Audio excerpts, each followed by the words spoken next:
Bronson read versus Roman Reigns, कौन जीतेगा clash in Paris में। और आज की राह में रोमन रेंस ने आकर जो धमाका किया, सीएम फंक के पास भी था प्लान बी लेकिन वो फेल हो गया। और नियोमी ने अपना टाइटल क्यों छोड़ दिया, ये सारी बातें होंगी आज इसी वीडियो में, तो वीडियो को एंड तक देखना।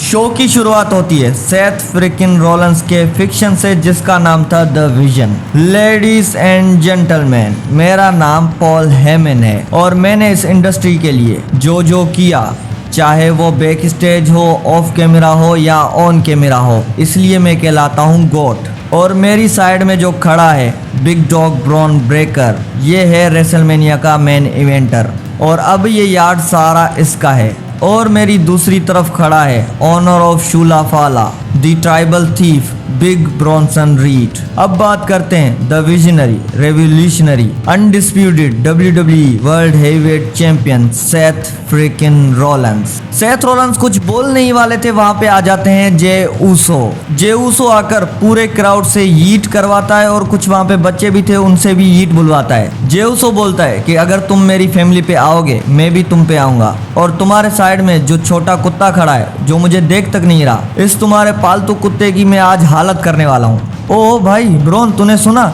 इसने तेरे बारे में क्या कहा? इसको लगता है कि ये तुमसे बेटर है, इसको लगता है कि तुमसे बेटर रेसलर है, इसको लगता है ये तुमसे बेटर एथलीट है और इसने अभी तुम्हारी फैमिली को भी गाली दी। फिर भाई ब्रॉन ब्रेकर को कौन ही रोकेगा, वो सीधा जे ऊसो से लड़ने जाते हैं लेकिन सेथ रॉलिंस और पॉल हेमन ने रोक लिया उसको। फिर पॉल हेमन कहता है अगर तुझे मैच करनी है तो मैच कुछ ऐसी करो जिसमें सिर्फ पिनफॉल और सबमिशन हो। चिल मैन, मैं समझ गया तुम एक्सट्रीम रूल्स मैच करना चाहते हो, तो हो जाए आज की राह के लिए main event Jey Uso versus big dog Bron Breakker extreme rules match. तो भाई अब इनकी मैच हो गई एक्सट्रीम रूल्स, मतलब कुछ भी हो सकता है, चेयर्स, टेबल, कैंडू स्टिक, कुछ भी। अब लास्ट वीक हमने देखा था कबूकी वॉरियर्स की वजह से यूएस का मैच हार गई थी और वो काफी ज्यादा परेशान भी थी। फिर आज की राह में कबूकी वॉरियर्स जाती हैं यूएस के पास, वो बोलती हैं कि अब तुम जानो तुम्हारा काम जाने, हम नहीं आएंगे तुम्हारी मैच में, और आपस का झगड़ा सॉर्ट कर लेती हैं। फिर मैच होता है रिकेल रॉड्रिगेज वर्सेस इयो स्काई। अब इस मैच में रिकेल की साइज देखकर लग रहा था कि भाई इयो स्काई तो गई, लेकिन फिर मुझे याद आया कि इयो स्काई ज्यादा चैंपियन रही है रिकेल से और बहुत ज्यादा बड़ी सुपरस्टार मानी जाती है कंपेयर टू रिकेल। इस मैच में ऐसे हो रहा था कि जो भी यूएस का अपना मूव मार रही थी उसको काउंटर कर रही थी रिकेल। अब पता नहीं रिकेल में कौन सी आत्मा आ गई या क्या हो गया, लेकिन रिकेल हर मूव को काउंटर करते हुए दिखी। रॉक्सेन परेज ने भी यहाँ पे डिस्ट्रैक्ट करने की कोशिश की, फर्स्ट टाइम वो कामयाब रही लेकिन सेकंड टाइम इयो स्काई ने उसको मात दे दी। फिर रिकेल तहाना बॉम्ब लगाने जा रही थी, इयो स्काई उसको काउंटर करके अपना मूनसॉल्ट लगा के इस मैच को जीत जाती है। फिर रॉक्सेन और रिकेल दोनों अटैक करने लग जाती हैं इयो स्काई पे, तभी वहां पे आ जाती है रिया ब्लडी रिप्ली। वो आकर इन दोनों को मारती हैं और बचाती है इयो स्काई को। अब मुझे ऐसा क्यों लग रहा है इयो स्काई और रिया रिप्ली एक टीम बनने वाली है। फिर बैक स्टेज में इयो स्काई रिया रिप्ली से थैंक यू बोल रही थी, तभी वहां पे आ जाते हैं कबूकी वॉरियर्स। आस्का आकर बोलती है कि तुम्हें हमारी हेल्प नहीं चाहिए लेकिन रिया रिप्ली की हेल्प चाहिए। फिर उस टाइम रिया रिप्ली और आस्का के बीच में बहस हो जाती है, उसको देखकर इयो स्काई नाराज होकर फिर से चली जाती है। अब मुझे लग रहा है कि यहाँ पे कबूकी वॉरियर से इयो स्काई टूटने वाली है और रिया रिप्ली से टैग टीम में आने वाली है। फिर उसके बाद रिंग में आती है न्यू डे। वेट भाई, न्यू डे का तो सही है लेकिन ये ग्रेसन वॉलर को क्या हुआ है, चलो खैर छोड़ो। उसके बाद मैच होता है एक्जेवियर वुड्स वर्सेस पेंटा। अब पेंटा को न्यू डे में क्यों फंसाया है इसका कुछ पता नहीं है, लेकिन बिल्कुल बकवास स्टोरी लाइन है। मैच की बात करें तो मैच में दोनों का मुकाबला भी अच्छा था और कॉफी किंगस्टन की तरफ से डिस्ट्रैक्शन भी हुई, लेकिन पेंटा मैक्सिकन डिस्ट्रॉयर लगा के इस मैच को जीत जाते हैं। अब नेक्स्ट वीक हमें मैच दिखेगा कॉफी किंगस्टन वर्सेस पेंटा,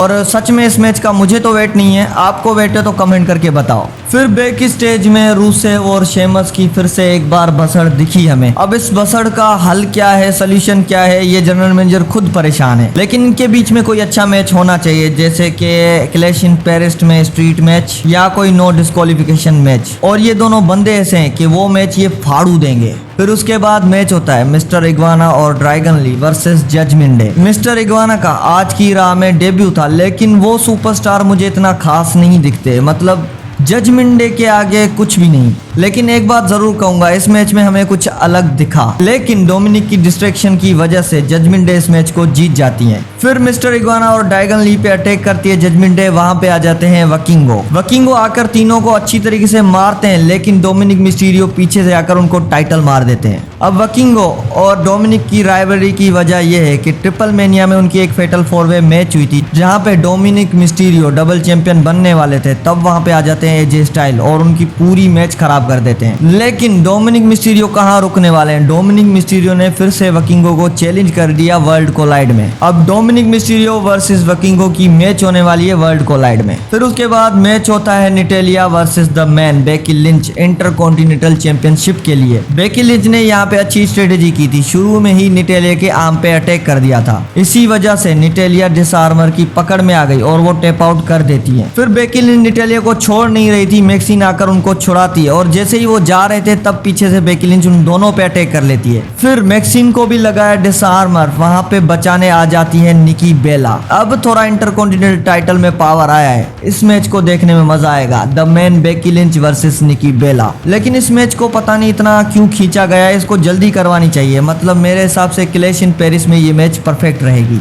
फिर रिंग में आती है नियोमी एक न्यूज देती है कि बिग जिम पापा बनने वाले हैं, मतलब नियोमी प्रेग्नेंट है। और ये न्यूज सुनकर सब लोग खुश हो रहे थे और जनरल मैनेजर भी खुश हो रहा था। लेकिन सडनली नियोमी ने अपना कैरेक्टर स्विच कर लिया, मतलब वो गुस्सा हो गई जनरल मैनेजर के ऊपर और उसको वहां से भगा दिया। और साथ साथ नियोमी ये भी कहती है कि ब्लड लाइन और भी बढ़ने वाली है। फिर वहां पे क्राउड चेंट करती है ओटीसी का, मतलब वहां पे क्राउड को चेंट करना चाहिए था जिमी ऊसो का, ना कि रोमन रेंस का। फिर नियोमी अपना टाइटल छोड़कर चली जाती हैं। बैक स्टेज में डोमिनिक मिस्टीरियो अमेरिकानों के साथ दिखे। फिन बेलर आके बोलता है भाई ये क्या कर रहा है। फिर डोमिनिक मिस्टीरियो बोलता है कि भाई ये सब मैं जजमेंट डे के लिए कर रहा हूँ। ये बात सुनकर फिन थोड़ा परेशान हो गया। अब इस चीज का हम अभी तक वेट कर रहे हैं कि फिन कब अलग होगा, मतलब कब सोलो रन करेगा, क्योंकि जजमेंट डे से बेटर फिन सोलो रन करता है। फिर बैक स्टेज में दिखे LA नाइट, उनके पास वहां पे सीएम फंक भी आ जाते हैं। सीएम फंक आकर बोलते हैं कि भाई अभी हमें साथ रहना पड़ेगा।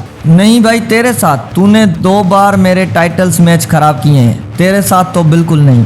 भाई मुझे पता है तू मुझे लाइक नहीं करता और मैं भी तुझे लाइक नहीं करता, पर उनके नंबर गेम ज्यादा है, हमें साथ रहना पड़ेगा। ओ भाई रुक जा जरा, लास्ट वीक तूने मुझ पे पहले हाथ उठाया और तू अब बोल रहा है कि साथ रहें, कभी नहीं। फिर LA नाइट वहां से चले जाते हैं। फिर सीएम फंक जाते हैं जे ऊसो के पास। फिर जे ऊसो को बोलते हैं कि भाई मैं तुम्हारी मैच में तुम्हारा साथ दूंगा। जे ऊसो उसको कहते हैं कि भाई मुझे तुम्हारी जरूरत नहीं, मैं खुद अपना कर लूंगा। फिर होता है रा का main event match. Main event Jey Uso versus Bron Breakker. और वाकई इस मैच को देखकर यही लग रहा था कि एक्सट्रीम मैच है। मतलब ये दोनों बंदे अपने हिसाब से बहुत ज्यादा स्ट्रॉन्ग है, एक दूसरे को काउंटर के ऊपर काउंटर दिए जा रहे थे।